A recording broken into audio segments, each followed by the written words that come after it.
بسم اللہ الرحمن الرحیم۔ محترم سامعین و ناظرین، سورۃ المائدہ آیت نمبر 20 سے آغاز کر رہے ہیں۔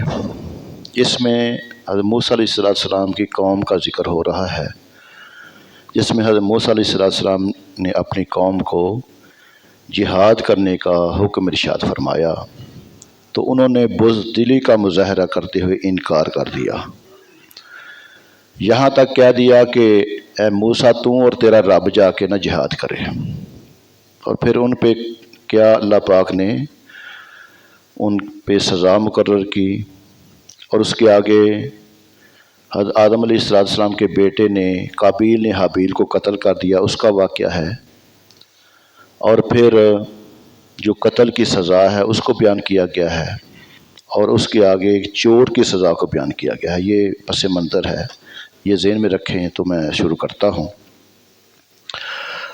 فرمایا وَإِذْ قَالَ مُوسَىٰ لِقَوْمِهِ، اور یاد کرو جب موسیٰ نے اپنی قوم سے فرمایا، یا قوم، اے میری قوم، اذکروا نعمت اللہ علیکم، اللہ کا احسان اپنے اوپر یاد کرو، اذ جعل فیکم انبیاء، جب اس نے تم میں انبیاء پیدا فرمائے، وَجَعَلَكُم مَلُوكًا، اور تمہیں بادشاہ بنایا، وَآتَاكُم مَا لَمْ يُؤْتَ أَحَدًا مِّنَ الْعَالَمِينَ، اور تمہیں وہ کچھ عطا فرمایا جو سارے جہان میں کسی کو نہ دیا۔ حضرت موسیٰ علیہ السلام نے اپنی قوم کو اللہ تعالیٰ کا شکر ادا کرنے کی تلقین فرمائی۔ اس ضمن میں اللہ تعالیٰ کی عظیم نعمتوں کا ذکر فرمایا، بطور خاص 3 نعمتیں بیان کی گئی۔ بنی اسرائیل میں انبیاء علیہ السلام کا تشریف لانا، یہ بھی اللہ کی بڑی نعمت ہے، اور بنی اسرائیل کو حکومت اور سلطنت سے نوازا گیا۔ بنی اسرائیل آزاد ہوئے اور فرعونیوں کے ہاتھ میں قید ہونے کے بعد ان کی غلامی سے نجات پائی، یہ بھی اللہ کا احسان ہے۔ اور تیسرا، بنی اسرائیل کو وہ نعمتیں ملی جو کسی دوسری قوم کو نہ ملی، جیسے من و سلوہ ان پہ اترنا، پکا پکایا کھانا ان کے لیے، اور دریا کا ان کے لیے پھٹ جانا۔ جب موسیٰ علیہ السلام کی میت میں جا رہے تھے، فرعون نے پیچھے سے حملہ کیا، آگے دریا آ گیا تو اللہ کے حکم سے دریا نے راستہ دے دیا، یہ بھی اللہ کا احسان تھا۔ اور پانی سے چشموں کا ان کے لیے جاری فرما دینا، یہ بھی اللہ کا احسان تھا۔ اب اس آیت میں بیان کی گئی پہلی نعمت سے معلوم ہوا کہ جس قوم میں اللہ کے پیغمبر تشریف لائیں، یہ بھی بڑا اللہ کا احسان ہے، اور اس احسان کا شکریہ ادا کرنا چاہیے، اللہ حکم دے رہا ہے۔ اب اس سے یہ بات کیا ثابت ہوئی کہ نبی پاک صلی اللہ علیہ وسلم کا میلاد مبارک منانے اور اس کا ذکر کرنے کی واضح طور پر دلیل ملتی ہے کہ جب انبیاء علیہ السلام بنی اسرائیل کی تشریف آوری نعمت ہے، بنی اسرائیل میں تشریف لائے اور اسے یاد کرنے کا اللہ حکم دے رہا ہے، تو نبی پاک صلی اللہ علیہ وسلم کی تشریف آوری تو ان سے بڑھ کر اللہ کی نعمت ہے۔ تو اللہ تعالیٰ نے خود فرمایا لَقَدْ مَنَّ اللَّهُ عَلَى الْمُؤْمِنِينَ إِذْ بَعَثَ فِيهِمْ رَسُولًا، کہ بے شک اللہ نے مومنوں پر احسان فرمایا کہ جب ان میں عظیم رسول مبعوث فرمایا۔ تو جب اللہ احسان فرمائے تو اس کا شکریہ ادا کرنا بھی ہمارے لیے ضروری ہے۔ فرمایا یا قوم ادخلوا الارض المقدسۃ، اے قوم، موسیٰ علیہ السلام نے فرمایا اے میری قوم اس پاک سرزمین میں داخل ہو جاؤ، کاتب اللہ لکم، جو اللہ نے تمہارے لیے لکھ دی ہے۔ اب جہاد کا حکم دے رہے ہیں حضرت موسیٰ علیہ السلام، ولا ترتدوا علی ادبارکم فتنقلبوا خاسرین، اور اپنے پیٹھ پیچھے نہ پھرو کہ تم نقصان اٹھاتے ہوئے پلٹو گے۔ یعنی کہ اللہ کے پیغمبر کہہ رہے ہیں کہ جو میں تمہیں حکم دے رہا ہوں اس سے انکار نہ کرو، وگرنہ تم خسارہ پانے والوں میں ہو جاؤ گے۔ حضرت موسیٰ علیہ السلام نے اپنی قوم کو اللہ تعالیٰ کی نعمتیں یاد دلانے کے بعد ان کو اپنے دشمنوں پر جہاد کے لیے نکلنے کا حکم دیا، اور فرمایا کہ اے قوم مقدس سرزمین میں داخل ہو جاؤ۔ اس زمین کو مقدس اس لیے کہا گیا کہ وہ انبیاء کرام علیہ السلام کی مسکن رہی، انبیاء کرام وہاں پہ رہائش پذیر رہے، اور اس سے معلوم ہوا کہ انبیاء کرام علیہ السلام کی سکونت سے زمینوں کو بھی شرف حاصل ہوتا ہے اور دوسروں کے لیے باعث برکت ہوتی ہیں۔ فرمایا قالوا یا موسیٰ، اب قوم آگے سے جواب دے رہی ہے، تو قوم نے کہا کہ اے موسیٰ ان فیہا قوما جبارین، اس سرزمین میں تو بڑے زبردست لوگ ہیں، یعنی کہ بڑے بڑے کڑگل جوان، بڑے بڑے جنگجو ہیں۔ وَإِنَّا لَن نَّدْخُلَهَا حَتَّى يَخْرُجُوا مِنْهَا، ہم اس میں ہرگز داخل نہ ہوں گے جب تک وہ وہاں سے نکل نہ جائے۔ وَإِن يَخْرُجُوا مِنْهَا فَإِنَّا دَاخِلُونَ، اگر وہ وہاں سے نکل جائے تو ہم پھر اس شہر میں داخل ہوں گے۔ حضرت موسیٰ علیہ السلام نے بنی اسرائیل کو شہر میں داخل ہونے کا جب حکم دیا تو قوم نے بزدلی کا مظاہرہ شروع کیا۔ اس آیت میں اور اس کے بعد والی آیت میں یہی بیان ہے۔ فرمایا قال رجلان من الذین یخافون انعم اللہ علیہما، تو اللہ سے ڈرنے والوں میں سے وہ دو مرد جن پر اللہ نے احسان کیا تھا، انہوں نے کہا، انہوں نے کیا کہا؟ ادخلوا علیہ الباب، کہ شہر کے دروازے سے اس میں داخل ہو جاؤ۔ فَإِذَا دَخَلْتُمُوهُ فَإِنَّكُمْ غَالِبُونَ، تو جب تم دروازوں میں داخل ہو جاؤ گے تو تم ہی غالب رہو گے۔ وَعَلَى اللَّهِ فَلْيَتَوَكَّلُوا إِن كُنتُم مُؤْمِنُونَ، اگر تم ایمان والے ہو تو اللہ پر ہی بھروسہ کرو، ان کنتم مومنین۔ اب بنی اسرائیل نے بزدلی جب دکھائی نا، مگر دو حضرات، جس طرح کل بھی میں نے واقعہ میں بیان کیا تھا، کالب بن یوکنا اور یوشع بن نون، انہوں نے جرأت مندی کا مظاہرہ کیا۔ یہ دونوں حضرات ان سرداروں میں سے تھے جنہیں حضرت موسیٰ علیہ السلام نے جبارین قوم کا حال دریافت کرنے کے لیے بھیجا تھا۔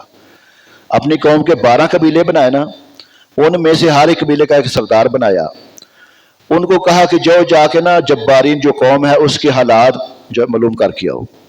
تو باقی سب سرداروں نے نا کیا کیا کہ جب جا کر دیکھا کہ بڑے وہ زبردست قوم ہے، بڑے جنگجو ہیں، بڑے کڑیل جوان ہیں، تو انہوں نے آ کے اپنی قوم کو سارا کچھ بتا دیا، وعدہ خلافی کی۔ اب دو جو سردار تھے نا، کون کے؟ کالب بن یکنا اور یوشع بن نون، انہوں نے آ کر نا حضرت موسیٰ علیہ السلام کو صرف حالات بیان کیے، انہوں نے وعدہ خلافی نہ کی۔ ان دونوں حضرات نے قوم کو جوش دلانے کے لیے فرمایا کہ اے لوگو، شہر کے دروازے سے ان جبارین پر داخل ہو جاؤ، اگر تم ہمت کر کے دروازے میں داخل ہو جاؤ تو تم ہی غالب رہو گے، اور اگر تم ایمان والے ہو تو اللہ تعالیٰ ہی پر بھروسہ کرو، کیونکہ اللہ تعالیٰ نے مدد کا وعدہ کیا ہے اور اس کا وعدہ ضرور پورا ہونا ہے۔ تم جبارین کے بڑے بڑے جسموں سے خوف نہ کھاؤ، ہم نے انہیں دیکھا ہے کہ ان کے جسم تو بڑے ہیں لیکن دل کمزور ہیں، اب اپنی قوم کا نا حوصلہ بڑھا رہے ہیں۔ ان دونوں نے جب یہ کہا تو بنی اسرائیل بہت برہم ہوئے اور بجائے جوش میں آنے کے الٹا انہی کے خلاف ہو گئے، اور انہوں نے چاہا کہ ان پر پتھر برسائیں۔ قالوا یا موسیٰ، بولے اے موسیٰ، اب قوم آگے جواب دے رہی ہے، ان لن ندخلها ابدا ما داموا فیہا، اے موسیٰ ہم وہاں کبھی نہ جائیں گے جب تک وہاں وہ قوم ہے۔ فاذهب انت وربک، آپ جائیے اور آپ کا رب، فقاتلا، جہاد کرے، آپ جہاد کریں اور آپ کا رب جہاد کرے، انا ہاہنا قاعدون، ہم یہیں بیٹھے ہیں۔ صاحب جواب دے دیا قوم نے۔ تو بنی اسرائیل نے حضرت موسیٰ علیہ السلام کے ساتھ جہاد میں جانے سے صاف انکار کر دیا۔ اس سے معلوم ہوا کہ رسول اکرم صلی اللہ علیہ وسلم کے صحابہ کرام حضرت موسیٰ علیہ السلام کے ساتھ والے سے کہیں افضل ہیں۔ کیوں؟ کیا وجہ کیا ہے؟ کہ ان حضرات نے کسی سخت موقع پر بھی نبی پاک صلی اللہ علیہ وسلم کا ساتھ نہیں چھوڑا اور ایسا روکھا جواب کبھی نہیں دیا، بلکہ اپنا سب کچھ حضور اکرم صلی اللہ علیہ وسلم پر قربان کر دیا۔ جیسے حضور پر نور صلی اللہ علیہ وسلم تمام نبیوں کے سردار ہیں، ایسے ہی حضور اکرم صلی اللہ علیہ وسلم کے صحابہ تمام نبیوں کے صحابہ کے سردار ہیں۔ صحابہ کرام کی جانساری کے بارے میں آپ یہ واقعات آپ نے سنے ہیں کہ جنگ بدر میں جب نبی پاک صلی اللہ علیہ وآلہ وسلم نے اپنے صحابہ سے ان کی رائے کو دریافت کیا نا، تو صحابہ میں حضرت سعد بن عبادہ رضی اللہ تعالیٰ عنہ کھڑے ہو گئے، کہنے کہ یا رسول اللہ، یا حبیب اللہ، آپ ہم سے رائے معلوم کرنا چاہتے ہیں؟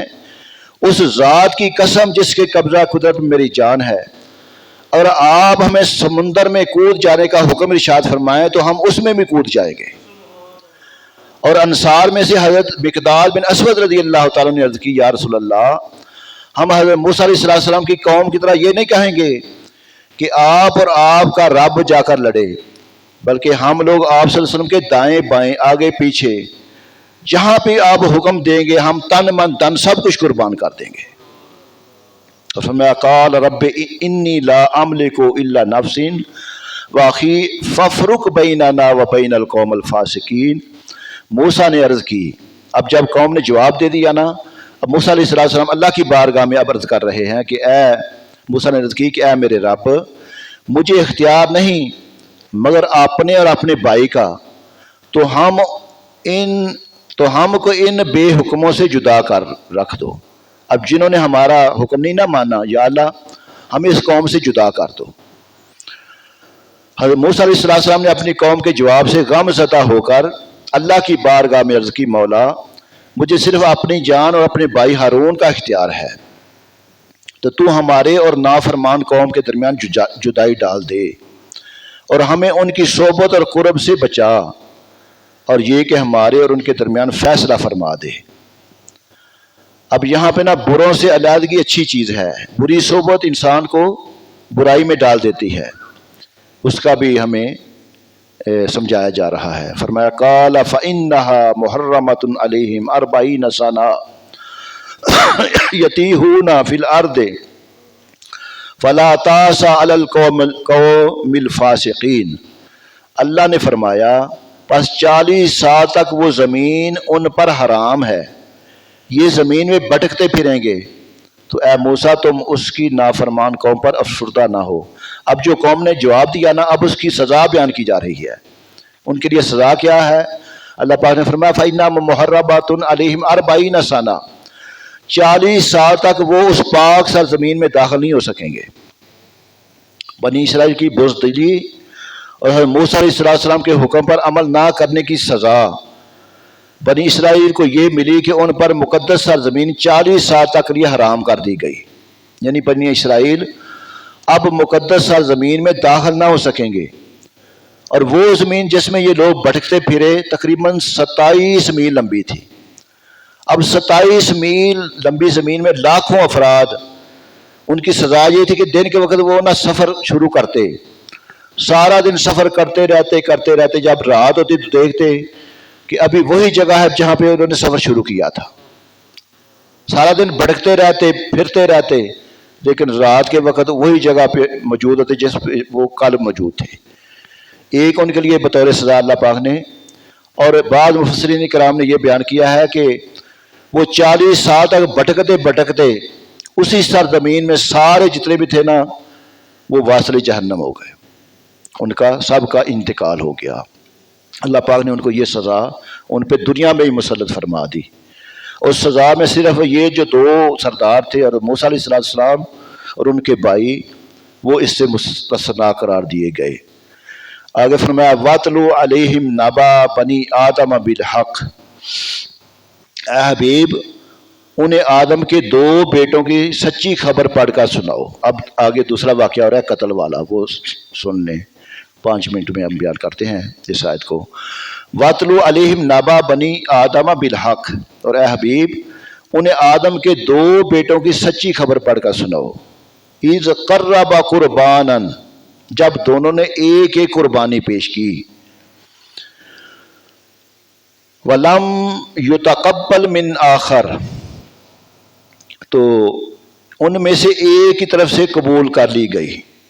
قَالَ لَأَقْتُلَنَّكَ، تو دوسرے کی طرف سے قبول نہ کی گئی، تو دوسرا بولا کہ میں ضرور تجھے قتل کروں گا۔ قَالَ إِنَّمَا يَتَقَبَّلُ اللَّهُ مِنَ الْمُتَقَبِّلِينَ، تو پہلے نے کہا کہ اللہ صرف ڈرنے والوں سے قبول فرماتا ہے۔ لَإِن بَسَطتَ إِلَيَّ يَدَكَ لِتَقْتُلَنِي مَا أَنَا بِبَاسِطٍ يَدِيَ إِلَيْكَ لِأَقْتُلَكَ، بے شک اگر تو مجھے قتل کرنے کے لیے میری طرف اپنا ہاتھ بڑھائے گا تو میں تجھے قتل کرنے کے لیے اپنا ہاتھ تیری طرف نہیں بڑھاؤں گا۔ انی اخاف اللہ رب العالمین، میں اللہ سے ڈرتا ہوں جو سارے جہانوں کا پالنے والا ہے۔ اب اس کی تشریح میں آپ کو بتاتا ہوں، پھر سمجھائے گی۔ انی ارید ان تبو باسمی و اسمک فتکون من اصحاب النار، میں تو یہ چاہتا ہوں کہ میرا اور تیرا گناہ دونوں تیرے اوپر بھی پڑ جائیں، فتکون من اصحاب النار، اور تو دوزخی ہو جائے، وذالک جزاء الظالمین، اور ظلم کرنے والوں کی یہی سزا ہے۔ اب یہ واقعہ جو ہے نا، حضرت حوا علیہ السلام کے ہر عمل میں ایک لڑکا اور ایک لڑکی پیدا ہوتے تھے، ایک لڑکا پیدا ہوتا اور ایک لڑکی پیدا ہوتی، اور ایک حمل کے لڑکے کا دوسرے حمل کی لڑکی کے ساتھ نکاح کیا جاتا، اور چونکہ انسان صرف حضرت آدم علیہ السلام کی اولاد میں اس وقت تھے تو آپس میں نکاح کرنے کے علاوہ اور کوئی صورت ہی نہ تھی۔ اسی دستور کے مطابق حضرت آدم علیہ السلام نے قابیل کا نکاح لیوا سے اور حابیل کے ساتھ جو پیدا ہوئی تھی، اور حابیل کا اکلیمہ سے جو قابیل کے ساتھ پیدا ہوئی تھی کرنے کا فیصلہ کیا، تو قابیل اس پر راضی نہ ہوا، جو دوسرا بھائی تھا نا وہ راضی نہ ہوا، چونکہ اکلیمہ زیادہ خوبصورت تھی اس لیے اس کا طلبگار ہوا۔ حضرت آدم علیہ السلام نے فرمایا کیونکہ وہ تیرے ساتھ پیدا ہوئی ہے لہذا وہ تیری بہن ہے، اس کے ساتھ تیرا نکاح حلال نہیں ہے۔ قابیل کہنے لگا یہ تو آپ علیہ السلام کی رائے ہے، اللہ نے تو ایسا حکم نہیں دیا۔ تو آپ علیہ السلام نے فرمایا اگر تم یہ سمجھتے ہو کہ تم دونوں قربانیاں لاؤ، جس کی قربانی قبول ہو جائے وہی اکلیمہ کا حقدار ہوگا۔ اب اس زمانے میں قربانی کے قبولیت کا یہ نشانی ہوتی تھی کہ جو قربانی پیش کی جاتی آسمان سے آگ آتی، اس کو جس کو جلا دیتی وہ اللہ کی بارگاہ میں قبول ہو جاتی۔ اس زمانے میں جو قربانی قبول ہوتی تھی آسمان سے آگ اتر کر اس کو کھا لیا کرتی تھی۔ قابیل نے ایک انبار گندم کا اور حابیل نے ایک بکری کی قربانی پیش کی۔ آسمانی آگ نے حابیل کی قربانی کو لے لیا اور قابیل کی گندم کو ایسے ہی چھوڑ دیا۔ اس پر قابیل کے دل میں بہت بغض اور حسد پیدا ہوا، اور جب حضرت آدم علیہ السلام حج کے لیے مکہ مکرمہ تشریف لے گئے تو قابیل نے حابیل سے کہا کہ میں تجھے قتل کر دوں گا۔ حابیل نے کہا کیوں؟ قابیل نے کہا کہ اس لیے کہ تیری قربانی قبول ہوئی اور میری قبول نہ ہوئی، تو اکلیمہ کا مستحق تو ٹھہرا، اس میں میری ذلت ہے۔ حابیل نے جواب دیا اللہ تعالیٰ صرف ڈرنے والوں کی قربانی قبول فرماتا ہے۔ حابیل کے اس مقولہ کا یہ مطلب ہے کہ قربانی کا قبول کرنا اللہ کا کام ہے اور وہ متقی لوگوں کی قربانی قبول کر فرماتا ہے۔ تو جو متقی ہوتا ہے تو متقی ہوتا تو تیری قربانی بھی قبول ہو جاتی، یہ خود تیرے افعال کا نتیجہ ہے، اس میں میرا کوئی قصور نہیں۔ اگر تو مجھے قتل کرنے کے لیے میری طرف ہاتھ بڑھائے گا تو میں تجھے قتل کرنے کے لیے اپنا ہاتھ تیری طرف نہیں بڑھاؤں گا، کیونکہ میں نہیں چاہتا کہ میری طرف سے ابتدا ہو، حالانکہ میں تو اس سے قوی و توانا ہوں۔ یہ صرف اس لیے کہ میں اللہ تعالیٰ سے ڈرتا ہوں اور میں یہ چاہتا ہوں کہ میرا یعنی میرے قتل کرنے کا گناہ اور تیرا گناہ یعنی جو اس سے پہلے تو نے کیا، والد کی نافرمانی کی، حسد کیا اور خدائی فیصلہ کو نہ مانا، یہ دونوں قسم کے گناہ تیرے اوپر ہی پڑ جائے، میں اس سے بری ہو جاؤں۔ اب اس واقعے کا نہ ذکر ہو رہا ہے۔ پھر آگے جب اس نے قتل کیا تو پھر اس کو دفنانے کا نہیں پتہ چل رہا تھا، اللہ سبحانہ وتعالیٰ نے کیسے اس کو پھر جب بندہ فوت ہو جائے تو اس کو کیسے دفنایا جاتا ہے، وہ ایک کوے کے ذریعے کہ کوے نے اپنے ساتھ والے کو قتل کیا، پھر اس نے زمین سے چونچ سے اپنا زمین کو کھودا، اپنے بھائی کو اس نے کس طرح دفنایا اس نے دیکھ کر پھر اپنے بھائی کی لاش کو دفنایا، اس کا آگے ذکر ہو رہا ہے۔ پھر آگے جو چوری کرتا ہے اس کی سزا کیا ہے، اس کا جو ذکر ہے انشاءاللہ تعالی کل اس کو بیان کریں گے۔ اللہ سبحانہ و تعالی ہمیں قرآن پاک کے احکامات کو سمجھ کر عمل کرنے کی توفیق عطا فرمائے۔ الصلاۃ